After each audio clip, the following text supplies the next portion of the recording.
Assalamu alaikum. Today we are going to read chapter number 27 of Sufi Tales. Let's read the chapter first, then we will discuss the contents. So I will bring up the page now. So this is the page.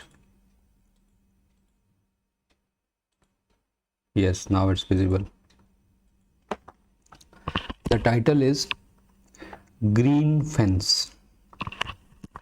There was a beautiful garden in the center of a city.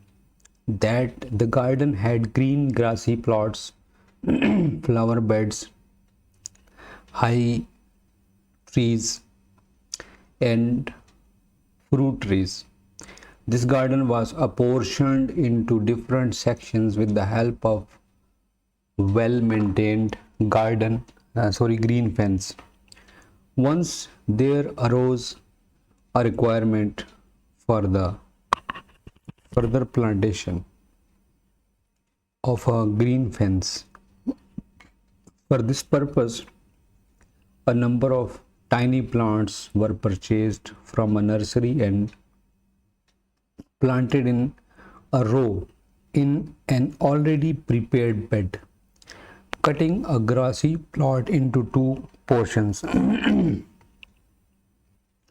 These plants were fed with fertilizer and fresh water. Soon these tiny plants grew up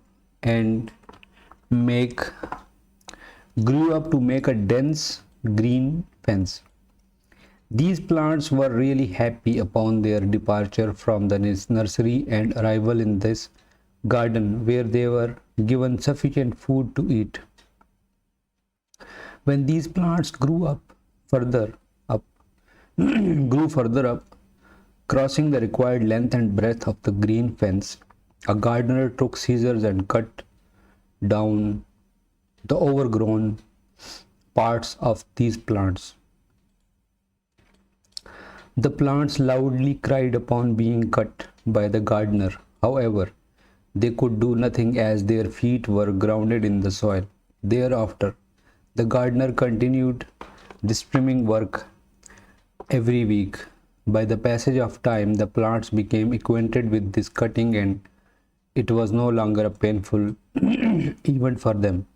Once the gardener got sick and he did not turn up in the garden for a few weeks. The plants in those days started feeling anxiety and were anxious to be cut by the gardener.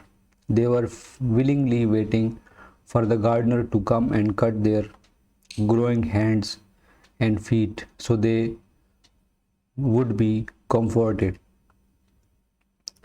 There was an old high tree standing in the one corner, keeping a close eye upon the entire business of the garden.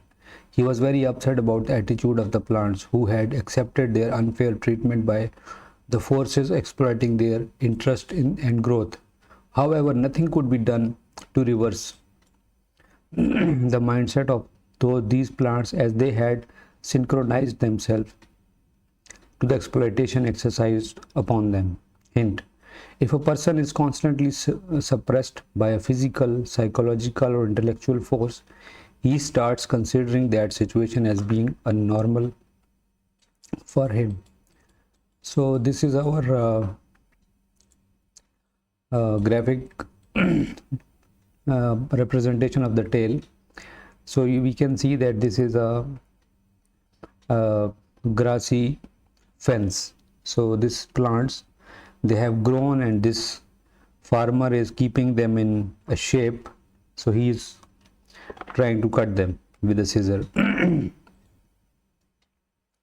So it is another beautiful story which is telling us how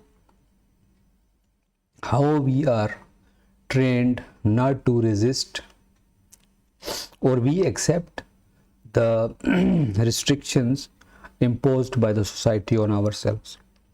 For example, if we are keeping all our new generations or anyone that we are cutting down their their feathers.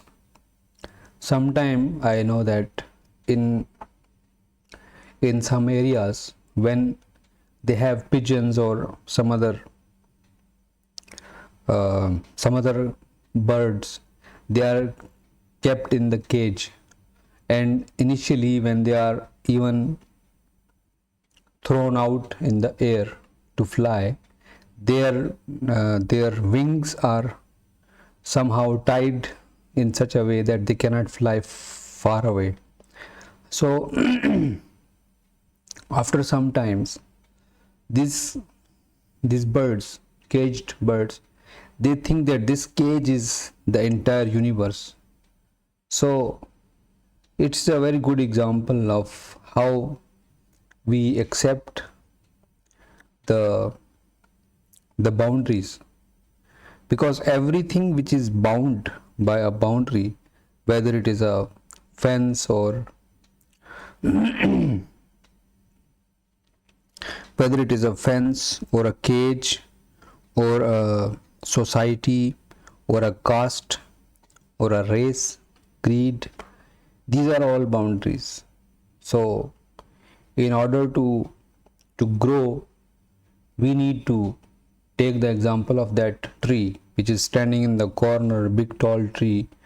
Now these small plants, they are being cut down and they have accepted. Now this tree is complaining or not agreeing with the plant's attitude, that they are refusing to grow. They should keep on the growth, because first there is a pain in that cutting. They are resisting. That is very natural to resist to the growth. But once we accept the societal norms that this is the way and these are our boundaries, we should not do that thing. I am not talking about that right and wrong concept here, just talking about the growth itself. And there are many examples of some athletes who are participating in some games, Asian Games, Olympic Games, or Commonwealth Games. There are some games in the world. So when these athletes compete, they have the same bodies, but they are working and they are not accepting that they are limited by these. And the rest of the population, who is the crowd, who is the spectator of that event, those people, they have not participated in the grind, because once they are in the grind, this transformation is painful. Even bodily transformation or our spiritual transformation, it is painful in the beginning, but once we pick up the pace then it goes, and every moment is precious, every moment is ecstasy. So that levels we need to achieve, but in the beginning it is going to be hard and resistance. Even the inside there will be some resistance bodily. I told that these athletes, like myself, if I am going to run, maybe I will collapse after 1 minute if I run too rigorously, because my mind is saying no, you are not going to do it. It is going to resist. I understand that I am digressing from the topic, but I think it is the opposite of what it is said in the subject, that we should not accept our boundaries. It reminds me of Helen Keller, if I am recalling the name correctly. She was the author, but she could not hear, she could not speak, she could not see, but she set an example that even if I don't have sight, I don't have the hearing capacity, the speech, I cannot speak, but still she did not accept the boundaries. Even this person, Stephen Hawking, is a famous scientist who is died now. He was bound by the wheelchair, but he did not accept his growth. He did not accept that he cannot do nothing. He he gave his ideas, even though a computer was attached to his brain and he could speak through the brain, so through the signals. This device was receiving the signals and it was interpreting his brain waves. So in that capacity as well, he performed his duties and he gave the world a new direction in that his specialty field. I don't know about his work, because I have interest in science, but not that much. So the point is that once we accept the restrictions imposed on us, on our growth, and we accept them as a norm, that is where we kill the growth.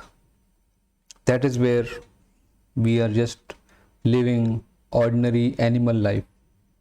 The growth should be continuing in all the situations, in all the calamities, in all the restrictions. So growth should continue, and with this growth comes a compassion for humanity, unconditional love towards the humanity and all other species, and this cosmic consciousness grows. And whoever is enlightened soul in this planet, whoever is enlightened in that extent, he is going to give something to the world before leaving this world. Like we can see all the great people who invented something, who gave the new theory of science, who gave the new theory of religion, even the prophets of God. All these people, they were the greatest people. They utilized their potential. The rest of us, only I think 5% people are realizing their potential. The rest of us are just using their energies in the daily, and they are accepting the norms. So I pray that we are all able to tap into that dimension and come out and grow and give this world something, some idea, some instrument, some invention, something which is a better, which can make this world a better place. So with this I will end this video here, and I will see you in the next video. So until then, take very good care of yourself, your loved ones around you, and stay blessed. Assalamu alaikum wa rahmatullahi wa barakatuhu, and Khuda Hafiz.